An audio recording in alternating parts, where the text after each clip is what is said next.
이 땅에 젊은이들에게 좋은 글을 남겨서 선한 영향력을 끼치고 있는 김남도 교수가 쓴 이런 책이 하나 있습니다. 웅크린 시간도 내 삶이니까. 부제는 다시 일어서려는 그대에게 하는 책입니다. 이 책에 히말라야에 대한 이야기를 하고 있습니다. 한 외국인이, 산악인이 남긴 말입니다. 히말라야의 모든 날들이 위대한 것은 아니다. 뻔한 이야기 같지만 우리는 히말라야 등정하면 정상에 올라서 마침내 태극기를 꽂고 그리고 사진 찍고 만세 부르는 그 장면을 연상하지 않습니까? 그리고 험준한 산비탈을 헤치고 나는 장면, 그런가 하면 외조를 타고 벼랑을 오르는 모습, 그런 모험적인 이런 모습들을 우리가 연상하기 쉽습니다. 그러나 히말라야 등정은 이런 신나는 모험만 있는 것이 결코 아닙니다. 이런 히말라야 등정에 빠질 수 없는 과정, 시간이 있다고 말합니다. 그것은 기상 악화입니다. 지금 우리도 최강 한파를 이렇게 경험하고 있지만 히말라야 등정에서 기상 악화를 만나면 일단은 피해야 됩니다. 그리고 안전한 곳에 텐트를 치고 그 안에 들어가서 라면을 끓여 먹으면서 이 악화된 기상이 지나가고 등정하기에 좋은 날이 오기를 웅크리고 기다리는 시간, 이것도 히말라야 등정에 반드시 필요한 시간이라고 소개를 합니다. 비슷한 교훈을 이렇게 설명합니다. 뱃사공들이 나침반이 없던 시절에 칠흑 같은 어둠을 헤치고 나갈 때에 저 하늘에 떠있는 북극성에다가 돛을 고정시키고 나간다고 합니다. 왜요? 북극성에 가려고 한 것이 아니라 이 칠흑 같은 어둠 속에서도 움직이지 않는 북극성만이 우리를 제대로 된 방향으로 안내해 주기 때문에 그렇게 한다고 합니다. 그렇다면 잠시 지금 엎드려 웅크리고 있을지라도 저 북극성에 우리의 시선을 떼지만 않는다면 우리는 언젠가 좋은 환경이 주어지면 마침내 목표 지점에 이르게 될 것입니다. 여러분, 우리는 하나님의 자녀들입니다. 나는 하나님의 백성입니다. 우리에게 북극성 대신 하나님 외에 다른 북극성이 있을까요?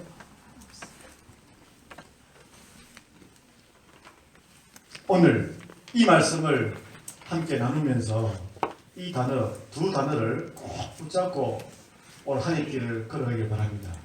첫째는 기다리라. 따라하겠습니다. 기다리라. 기다리라. 그냥 마냥 기다리는 게 아니라 예배 드리면서 기다리라. 아멘. 이게 중요한 하나의 초점이고, 또 하나의 중요한 주제는 방향입니다. 방향 잘 잡으면 승리합니다. 아멘. 방향이 뭡니까? 어디를 보고 할 것인가? 하나님이냐 세상이냐? 누구랑 함께 갈 것이냐? 누구와 동력할 것인가? 이 방향 잘 잡으면 올 한 해 길 우리 하나님께서 우리 인생 가운데 승리를 줄 줄 믿습니다. 아멘. 오늘 본문은 마지막 중에 마지막 재앙이 이제 시작되는 본문입니다. 지금까지 요한계시록에 나타나는 하나님의 심판은 크게 세 가지입니다. 첫째는 일곱 인 심판, 그 다음에 일곱 나팔 심판, 그리고 마지막 일곱 대적 심판입니다. 외우기가 힘드시면 우리 한국에 있는 인화대를 기억하라고 했죠. 인하대학교. 그걸 조금 변칙을 하면 그 다음에 나팔, 그 다음에 대접 심판입니다. 자, 전체 구조를 보면 1절은 서론입니다. 마지막 대접 재앙이 시작된다 하는 것을 선언합니다. 그리고 2절부터 4절은 예배와 경배가 나옵니다. 모세의 노래, 어린 양의 노래, 한마디로 말하면 예배입니다. 그리고 5절부터 8절까지는 16장에 전개될 일곱 대접 심판의 준비를 우리에게 보여줍니다. 지금까지 어쩌면 요한계시록의 긴 장을 일곱 나팔, 일곱 대접 심판이 가득 차 있습니다. 어떤 느낌이 드십니까? 심판하신다 그러면 당장 심판하시면 될 텐데 왜 하나님께서는 이렇게 질질 끄는 이런 느낌 받지 않습니까? 이런 겁니다. 여러분들이 자녀들을 키우면서 옳지 않은 행동을 했습니다.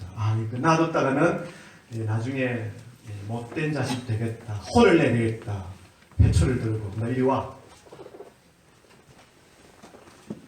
너 이거 고쳐야 돼. 정리할 거 정리하든지, 앞으로 내가 10살 때까지 이거 정리 안 해놓으면 내가 회초리 떨어서 때린다, 혼낸다. 그래서 하나, 둘, 셋, 자꾸 갔는데도 애가 고집 부리고 꼼짝을 안 해요. 아홉, 그 다음에 열인데 바로 안 가요. 아홉 반, 아홉 반에 반, 그래도 꼼짝 안 해요. 그러면 너무 고집 부리네. 아홉 반에 반 하면서 자꾸 질질 끕니다. 왜 그럴까요? 왜요? 빨리 스스로 깨우치고 고치라 그 말이거든요. 내 맞기 전에. 하나님의 이 심판이 바로 그런 이유입니다. 여기에 담겨있는 하나님의 마음을 읽으실 수 있기를 바랍니다. 아멘. 재앙이 목적이 아닙니다. 우리를 혼내는 게 목적이 아니라 살리기 위한, 구원하기 위한 목적입니다. 그래서 지연을 시키는 겁니다. 자꾸 기다리는 겁니다. 베드로후서 3장 9절 말씀 같이 읽겠습니다. 시작. 주의 약속은 어떤 이들이 더디다고 생각하는 것 같이 더딘 것이 아니라 오직 주께서는 너희를 대하여 오래 참으로 아무도 멸망하지 아니하고 다 회개하게 이르기를 원하시느니라. 아멘. 왜 더디게 지연을 시키는 이유 바로 여기 나와 있습니다. 회개하고 돌아오라고. 아멘. 우리를 살리기 위해서 우리 하나님께서는 오래 참고 또 기다리십니다. 그런데 우리의 마음은 안 편합니다. 답답합니다. 하나님이 기다리라고 할 때는 그때 우리가 해야 될 일이 있습니다. 그 답이 오늘 읽은 15장입니다. 예배하면서 기다리라. 아멘. 그냥 무작정 기다리는 것이 아니라 언제까지입니까? 모르잖아요. 그러니까 답답해지고 불안해지고 초조해질 수 있는데 예배 드리면서 기다리라. 아멘. 그래서 2절 4절에 보면 모세의 노래가 나오고 어린 양의 노래가 소개되고 있습니다. 지난 과거 역사 속에서 하나님께서 선택하신 자기 백성들을 애굽에서 출애굽을 해서 가나안 땅으로 갈 때 홍해를 건넌 후에 백성들이 부른 노래가 모세 노래입니다. 하나님께서 우리를 위기 가운데서 건져주셨다. 아멘. 감사하면서 불렀던 노래가 모세의 노래. 아멘. 반면에 하나님 백성들을 죽이려고 다시 잡아가려고 쫓아오던 애국 군사들은 홍해가 수장 다 되어버리고 말았습니다. 옛날 이스라엘 백성들을 그렇게 모세를 통해서 구원하신 것처럼 하나님께서는 오늘날은 모세 대신에 어린 양 대신 예수님을 통해 아멘. 저와 여러분을 구원하기를 원하십니다. 아멘. 어린 양으로 오신 예수 그리스도께서 저와 여러분 스스로 해결할 수 없었던 죄 원죄의 문제와 자범죄의 문제를 해결하기 위해 십자가에 매 달리시고 피 흘려 주셨습니다. 아멘. 그 십자가의 피 흘리심이 내 죄 때문임을 받아들이는 순간 이 십자가의 피가 나에게 뿌려집니다. 아멘. 피 뿌림을 얻어 아멘. 구원을 받습니다. 아멘. 구원을 받은 다음에 부르는 노래가 어린 양의 노래입니다. 아멘. 어린 양의 보혈로 구원받은 하나님의 백성들은 하나님께서 환난 가운데서도 보호하십니다. 아멘. 그때 부른 노래가 어린 양의 노래입니다. 아멘. 그리고 마지막 날 대환난이 시작되고 주님이 임재가 가까우면 그때에도 하나님의 선택한 백성들은 건짐을 받을 것입니다. 아멘. 그때도 우리가 함께 부르게 될 노래 어린 양의 노래입니다. 아멘. 2절을 보십시오. 2절 말씀 같이 읽겠습니다. 시작. 또 내가 보니 불이 섞인 유리바다 같은 것이 있고 짐승과 그의 우상과 그의 이름의 수를 이기고 벗어난 자들이 유리바닷가에서 하나님의 검은 돌을 가지고 아멘. 여기에 보십시오. 여기에 짐승이 나옵니다. 짐승은 적 그리스도입니다. 아멘. 우상들은 적 그리스도가 만들어 놓은 하나님보다도 더 사랑하는 그 무언가, 하나님과 나 사이에 뭔가가 던져져서 하나님 앞에 예배 못 드리게 만들고 하나님을 보지 못하게 만드는 모든 일체의 모든 것이 우상들입니다. 그리고 불이 섞인 불이 섞인 유리바다 같은 성경에 나오는 불은 연단의 의미입니다. 앞으로 주님의 임재가 가까우면 불시험이 우리에게 다가올 것입니다. 이런 불시험을 이기고 아멘. 적 그리스도의 유혹을 분별하고 따라가지 않고 아멘. 우상들의 유혹을 극복하고 아멘. 하나님 앞에 나와 예배드리며 하나님을 향하는 자들에게는 하나님께서 보호해 주시겠다, 아멘. 지켜주시겠다, 아멘. 그렇게 약속합니다. 아멘. 그러므로 예배가 중요합니다. 아멘. 예배가 중요합니다. 아멘.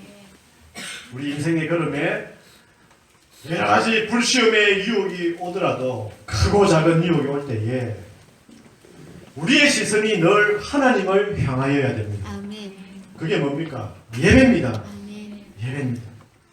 보통 어려움이 오면, 힐리차가 오면, 어려운 문제를 만나면 진짜 성도와 가짜 성도가 구분됩니다. 아멘. 가짜는 떠납니다. 아멘. 하나님께 시선을 두지 않습니다. 엉뚱한 곳에 시선을 두고 갑니다.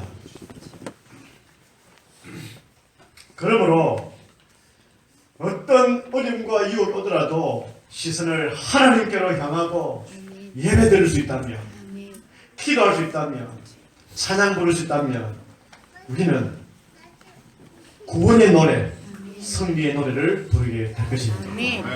그러므로 예배 드리면서 기다리십시오. 아멘. 옆에 계신 분에게 예배 드리며 기다리십시오. 예배드리며 기다리십시오. 요한계시록을 읽다 보면 어떤 분들은 야 무섭다 하는 느낌을 받는 분도 있고요. 저랑 같이 15장까지 오면 야 요한계시록이 단순히 무서운 책만 아니구나, 정말 희망적인 책이구나 아멘. 하는 걸 깨닫게 되겠습니다. 아멘. 구절을 보면 재앙들, 심판들이 소개되는데 그 사이사이에 예배드리고 경배하고 하는 모습들이 나오지 않습니까? 뭘 말합니까? 앞으로 크고 작은 이런 시험들, 어려움들이 오더라도 우리를 예배자로 하나님이 준비시키고 아멘.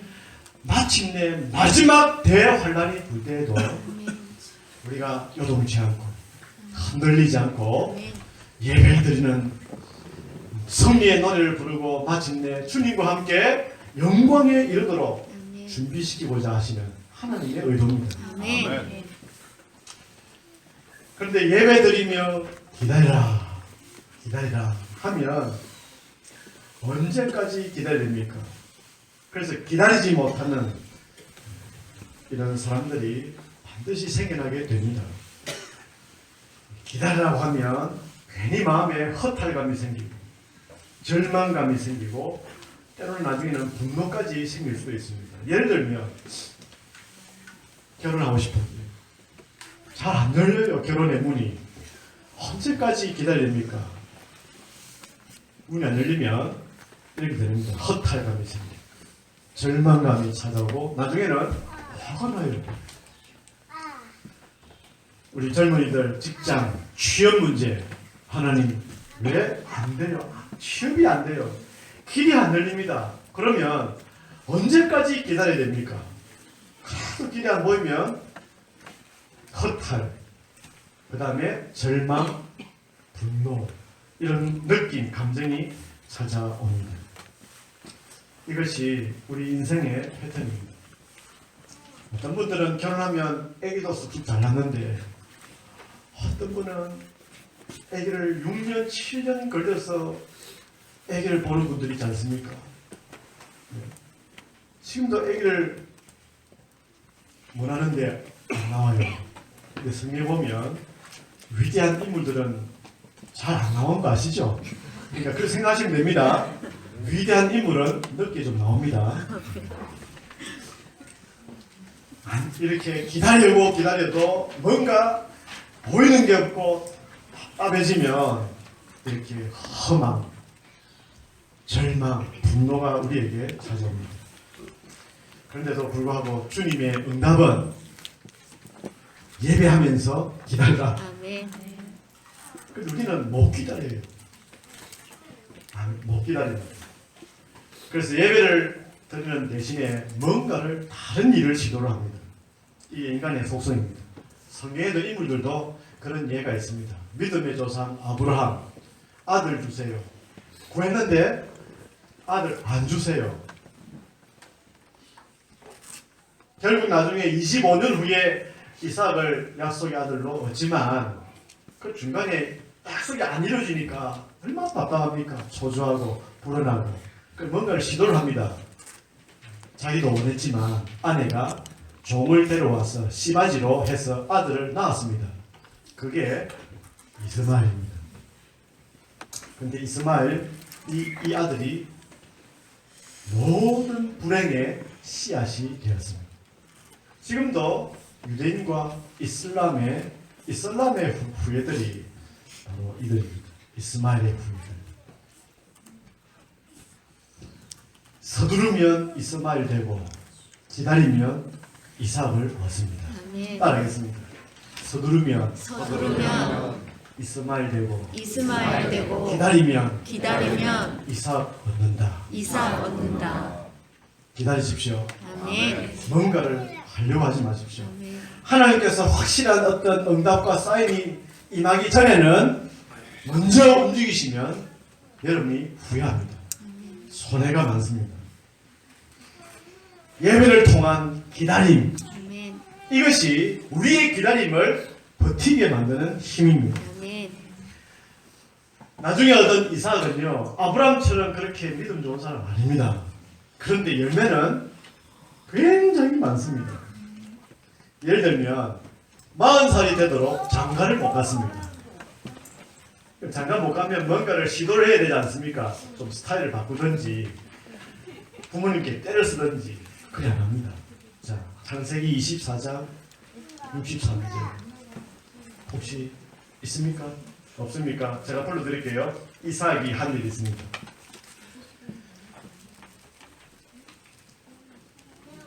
이삭이 저물 때에 들에 나가 묵상하다가 눈을 들어보매 낙타들이 오는지라.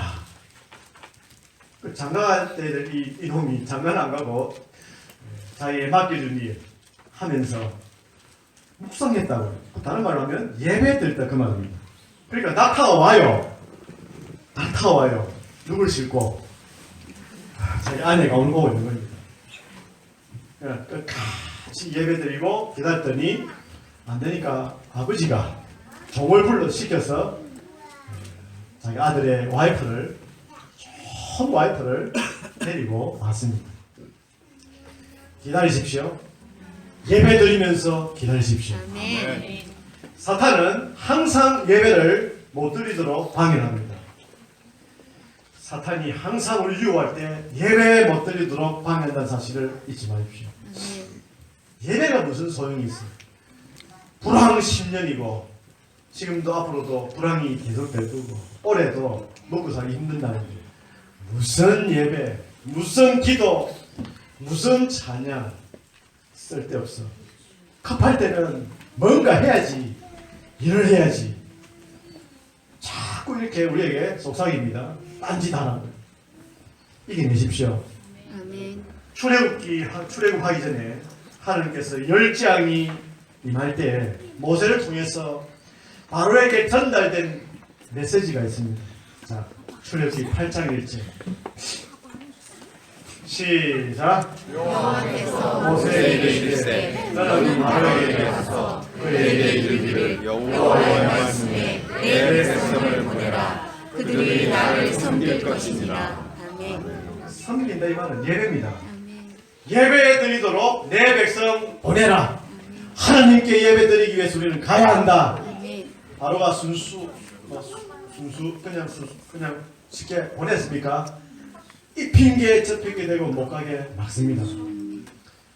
오히려 이놈들이 먹고 살기 편하니까 떼쓴다고요. 일거리를 더 시켜버려요. 그래서 예배를 못 드리도록 막습니다. 하나님을 예배할 것인가? 황제를 예배할 것인가? 하나님을 예배할 것인가? 눈에 보이는 어떤 것을 예배할 것인가? 하나님을 예배할 것인가? 사탄을 수용할 것인가? 예배 못 드리게 만들고 예배를 방해하는 모든 것들 배후에는 사탄의 유혹이 있습니다. 이겨내십시오. 아멘. 이겨내셔야 됩니다. 아멘. 그래서 하나님께서는 예배 드리면서 기다리면 반드시 하나님 주시는 은혜가 있습니다. 아멘. 우리가 잘 아는 이사야 40장 우리 30절 31절 말씀을 같이 읽겠습니다. 시작. 소년이라도 피곤하며 곤비하며 장정이라도 넘어지며 쓰러지되 오직 여호와를 낭망하는 자는 새 힘을 얻으리니 독수리가 날개치며 올라감 같을 것이요 다른 박질하여도 곤비하지 아니하겠고 걸어가도 피곤치 아니하니로다. 아멘. 여러분 새해가 되었지만 그래도 피곤하시죠? 한 해 우리가 걸어가야 할 길이 아직도 많이 있는데 사는 게 힘들죠. 어떤 분들은 너무 피곤하고 피곤이 안 풀리고 또 우리에게 맡겨진 사명이 있는데 의욕도 안 생기고 열정도 안 생기고 그런 분 안 계십니까? 어떤 분들은 열심히 일하다가도 갑자기 이렇게 힘을 잃어버리고 주저앉는 그런 때도 있습니다. 여기 소년 했지만 더 정확한 번역은 청년입니다. 청년이라도 피곤하고 장년이라도 넘어지고 쓰러질 수 있다. 이기는 비결은 뭡니까? 여호와를 앙망하라. 아멘. 여호와를 앙망하라. 아멘. 앙망 이 말을 원문은 카바라는 말입니다. 카바. 권위 있는 킹 제임스 번역은 이 단어를 기다리라 이렇게 번역했습니다. 정확한 번역이라고 생각합니다. 우리가 너무 힘들고 피곤할 때 그때는 그냥 엎어졌어. 또 웅크리고 있다 할지라도 기다리십시오. 아멘. 기다리십시오. 아멘. 억지로 뭔가를 하려고 하지 마십시오. 아멘. 기다리십시오. 그러나 기다리되 뭘 하면서요? 예배. 예배 드리면서. 아멘. 예배가 뭡니까?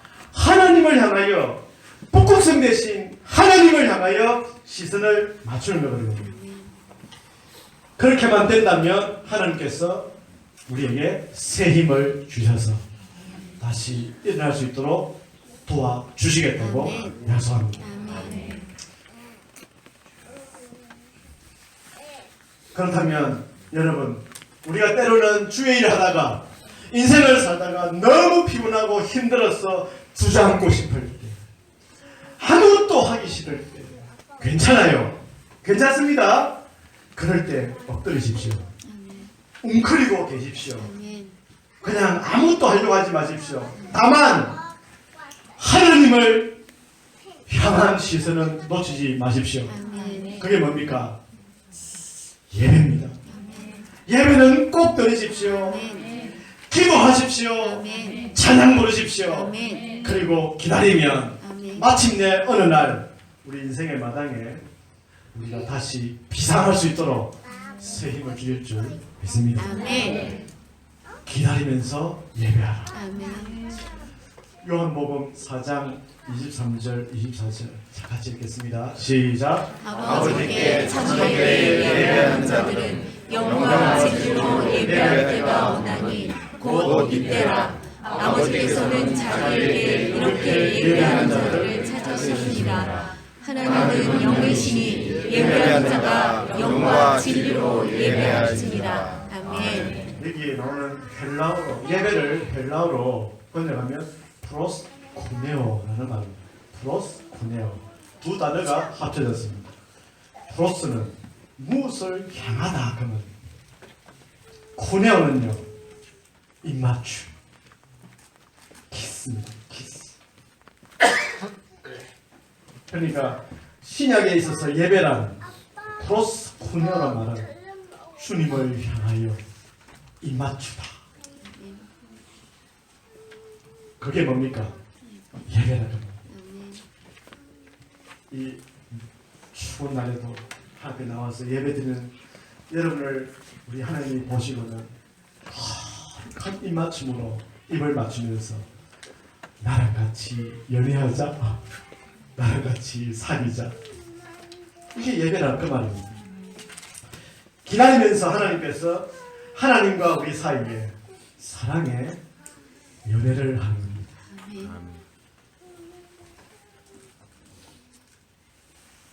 기다리면 그래서 사랑이 쌓트는 토양입니다. 주님을 사랑하게 됩니다. 주님을 사랑하면 나에게 또 주신 영혼들도 사랑하는 마음이 생깁니다. 그 사랑의 힘으로 또 버티고 또 주님 바라보고 주님 주시는 힘으로 오늘을 버티고 내일을 버티고 그리고 마침내 주님 오시는 날 우리는 마침내 승리의 찬양을 부른 날이 올 것입니다. 하나님께서 우리에게 기다리라고 했습니다. 뭐 하면서요? 예배하면서 예배드리며 기다리라. 기다리라고 하는데 예배를 떠나면 안 됩니다. 뭘 하겠다고 하지 마십시오. 오늘 주일은 주님께서 저와 여러분과 연애하기 위해 사랑의 교제를 하기 위해 특별히 마련해 놓으신 시간인데 딴 데 가서 연애한다고요? 할 마음이 어떨까요? 하나님과 더불어 사랑의 교제를 사랑의 입맞춤을 나누는 우리에게 주님께서는 힘을 주시고 능력을 주셔서 다시 일어날 수 있도록 비상할 수 있는 은혜와 힘을 주실 줄 믿습니다. 그래서 기다림이 능력입니다. 예배가 능력입니다. 붙으십시오. 함께 찬양하고 기도하겠습니다.